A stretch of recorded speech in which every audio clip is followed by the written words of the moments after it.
When we collected equipment last year, I put Myersdale, Berlin, and Portage's name on the board, and I said, you know, what's the difference between us and those teams? Welcome back to the final. Shade head coach Don Fife knew just how close his Panthers were a year ago. Shade won their first playoff game in 30 years. Tonight facing their locker room material in Berlin. The Mountaineers lost in the District 5 title game last November. We picked this one up with Berlin up 14-6 in the third quarter. Driving and Brenton Harding up the gut, 18 yards, making it 21-6. And the Mountaineers D coming up big, sacking Preston Bonkoski for a big loss. That's a gang sack right there. And then Harding again, an 8-yard run to seal the deal, and Berlin wins 28-6. Give it your best. Think of all the hard work you put into it.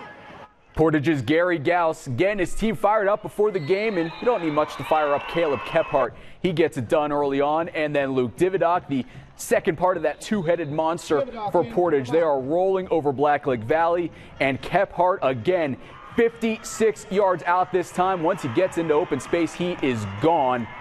And a big 49-7 win. How about Myersdale? They were co-WestPAC champs last year, starting things off with Ferndale. Red Raiders looking for a big year, and they get started with a bang. Jason Ritchie going 25 yards for the Raiders score, and then brother to brother, Riley Christner to Connor Christner, 10-yard touchdown for a Myersdale 14-0 lead. They keep rolling on. It's Cole Clark, 26 yards, making everyone miss, and Myersdale is up 21-0. They made it ugly, 74-0.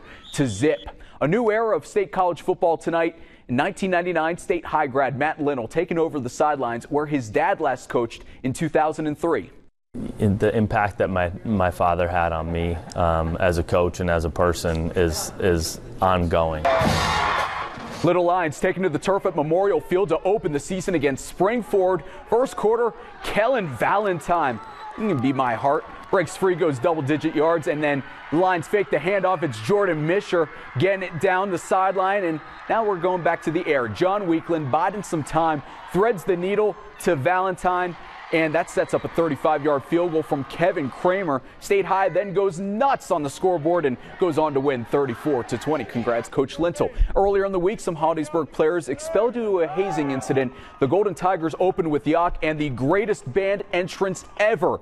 Then Hollidaysburg went to work. Zach Weaver, the Dream Weaver, 43 yards to the house, makes it 25-0. Golden Tigers. Got to show some love for the Bigums up front. This is a gang sack right here. Andrew Rubritz leading the charge, and Hollidaysburg goes on for a 31-6 win. Great graphics, by the way, done by our directors and our graphics department. These really look fantastic. Altoona 1-0, 28-10 over Butler. DuBois, big win over Mifflin County, 61-38, and St. Mary's takes down Bradford. Carn City all over Brookville. Monteau takes down Punxsutawney by 8. Chestnut Ridge defending 2014 District 5, opening 2014 as the defending District 5 AA champs.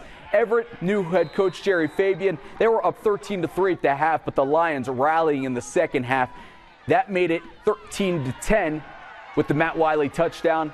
And then Tyler Wiley takes it down the field, setting up Matt Wiley once again. And Ridge goes up 17-13, and they go on for a 31-13 win. Williamsburg's 1-0 in the ICC, 33-20 over Claysburg. Southern Huntington taking down JV, 28-18. Northern Bedford over Glendale, and St. Joe's off to a good start, 21-20. In the Heritage, both Ligonier Valley and Northern Cambria looking to replace a ton of talent. The Colts doing so with a blast from the past. That is Frank Peranish, back as NorCam head coach. Last led the Colts in 2006. Ligonier getting out early, though. First quarter, Michael Keller busting up and in for the Rams. Makes it 6-0 Ligonier.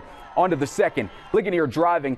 Adam Whalen, the Northern Cambria linebacker, has other plans. Picks it off just moments after he fumbled the ball away. Getting a little redemption. Then on the ensuing drive, Tyler Pershing finding Weiland down at the 1. Terrell Owens style catch. That leads to Pershing moments later finding 6 himself. Northern Cambria, a huge home win, 15-12. Elsewhere in the Heritage, Homer Center off to a good start this year. Purchase Line, big win. Grant Seister, 7 touchdowns, over 300 yards rushing. Marion Center takes down United, and Blairsville's 1-0, taking down Westinghouse. Brockway, a shutout of Smethport. Kerwinsville, 48-16 over Port Allegheny. El County Catholic, a shutout of Coudersport, and Kane shuts out Cameron County. And we conclude our high school football coverage by naming the Laurel Auto Group Team of the Week week. And this week's honor goes to Conemaugh Township, winners of our Laurel Hyundai Game of the Week, going on the road in a rivalry setting, beating Windber 21-14. Congrats to Sam Zambanini and the Indians. We'll present them with a plaque honoring their win later this week. And we will wrap things up when we get back. 10,000 Penn State football fans in Ireland will get you ready for the Croke Park Classic when we get back.